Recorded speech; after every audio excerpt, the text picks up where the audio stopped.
Mi mbrëma të dashur miq, nga mua Tiron Alili.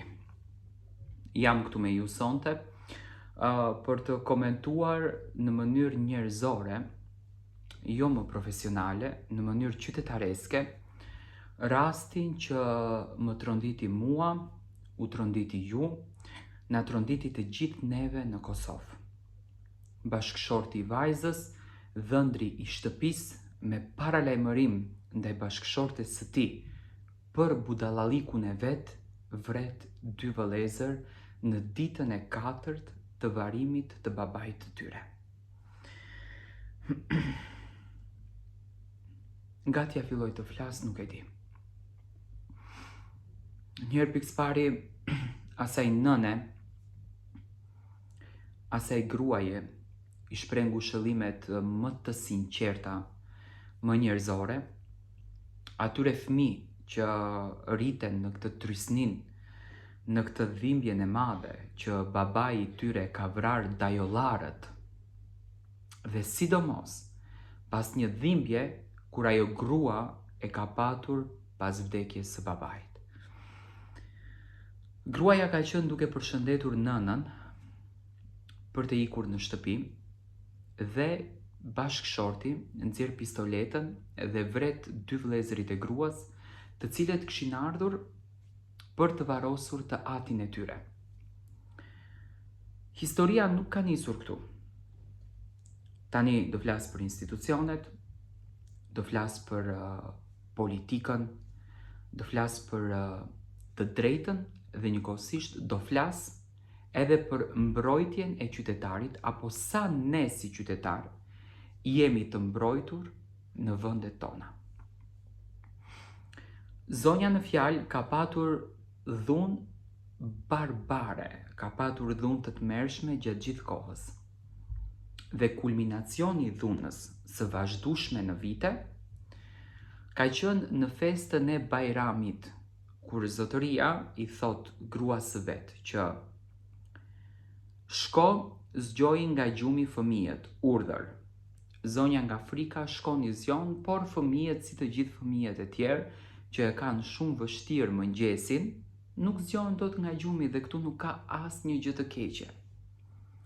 Zbret zonja poshte dhe thot, unë tentova t'i zgjoj fëmijët, por ju flehet, nuk zgjohen dot. Astriti acarohet pafund. Acarohet aq shumë sa që fillon edhe e godet me shëpulla dhe me grushta gruan, me thënë në prill. Nuk ndalon këtu. Ulet në tavolinë pas rrahjes dhe kërkon ushqim. Fatkeqësisht në atë moment diçka që ai ka kërkuar në shtëpi ka munguar. Dhe çfarë ndodh? Astriti nxjerrën rrypin e pantallonave dhe e rreh gruan, e bën për askund edhe me kabull të rrymës, ç'njerëzore. Dhe çfarë ndodh? E skandalizon duke u rrahur dhe fillon e tërheqën edhe zvarr, me thënë mënyrë brutale të rrahurën. Dhe duke e rrahur dhe duke e kuptuar që ajo mund të ikën edhe t'ja nxjerrën të vërtetën në pa, Astriti thot, nëse ti largohesh nga unë do të vras familjen tënde, e paralajmëron. Në moment në dhomë vjen vajza e vogël e cila e shikon këtë skenën, tmerrshme, dhe i thot të jatit, boll më se mamin do e vrasësh, nuk mund të merr më frym. Dhe në atë moment ndodhen edhe padia në institucion. Tani çfarë ka ndodhur këtu? Gjykatësia e pa ditën Astritin për 5 muaj. Dhe pas 5 muajsh, i falen 2 muaj të burgut. Ndërsa, zonja në fjalë, gruaja Astritit, kthehet në shtëpi tek Astriti në Komoran, është një fshat në Kosovë. Tani Astriti, ndoshta duke e patur veten në qef, e ka quajtur veten burr, edhe ka mbajtur premtimin që ja ka dhënë gruas në mars dhe në prill. Shkon edhe i ekzekuton dy vëllezërit e gruas, që do me thëmë prej në prill Astriti, nuk e ka pastruar shpirtin e tij me inatin e gruas, dhe sot në nëntor, Astriti vret dy vëllezërit e gruas. Pyetja që unë po bëj në për të gjitha tema që e trajtoj është kjo pyetje. Ku janë institucionet? Ku është shteti? Ku jemi ne? Çfarë po ndodh me ne? Vrasje të mëdha. Do me thënë, në të gjitha vendet shqiptare, në Shqipëri, në Kosovë, në Maqedoni, vetëm vrasje. Vrasje në forma të ndryshme dhe askush nuk merr përgjegjësi për këto vrasje. Komentohen bla bla bla 4 ditë, edhe gjithçka mbetet një komentim. Nuk ka zgjedhje, nuk ka ndryshim të ligjeve, nuk ka hakmarrje për këto njerëz të cilët bëjnë vepra të tilla, sepse ka shku tjetrës ja ka vrarë 2 djem në baçet vet. Dhe askush nuk përgjigjet për këtë gjë. Më thënë, të gjithë heshtin dhe institucionet flejnë.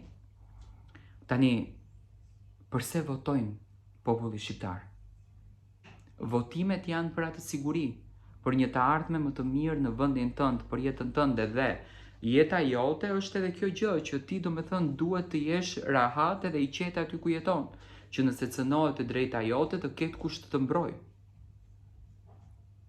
Sot institucionet merren me këtë rast, me patjetër që do t'jepet një dënim, besoj të t'jepen dënime të ashpra në situata të këtilla, se nuk duhet falur kjo lloj situate në asnjë mënyrë. Por pse duhet fenomeni i gruas shqiptare, akoma sot në vitin 2025, kur bota ka ecur para, të ketë frikën të denoncoj, të raportoj një torturë që i bëhet në jetën e saj me pa të drejtë, se në fund të ditës nuk është Zot ai që të ketë jetën tënde në dorë dhe të menaxhon jetën tënde si të don ai. Ai është thjesht një bashkëshor që ti e ke marrë me dashuri, por nuk është gjithçka. Dhe në këtë rast, zonja në fjalë është ndikuar nga frika, ka patur gjithmonë frikën, dhe siç duket vëllezërit e ka patur aq të respektueshëm, sa që nuk kanë dashur që motrës t'ia shkatrojnë as pak jetën. Sepse zonja ka jetuar me frikë. Do me thënë, Astriti ka paralemëruar, ka kërcënuar, e ka informuar që do ta bën dhe shteti e lishon. Imagjinoni, shteti ja fal burgun, dhe unë sot ja drejtoj pyetjen kësaj gjykatëses, dhe njëkohësisht edhe advokatit të Astritit. Në rregull, ti mund ta mbrosh palën tënde, por para se të bësh profesionalizmin, veje pak edhe shpirtin. Sepse në këtë rast bëhet fjalë për një baba që ka traumatizuar të gjithë familjen. Kush po na mbron ne? Kjo është pyetja që unë po drejtoj, sinqerisht.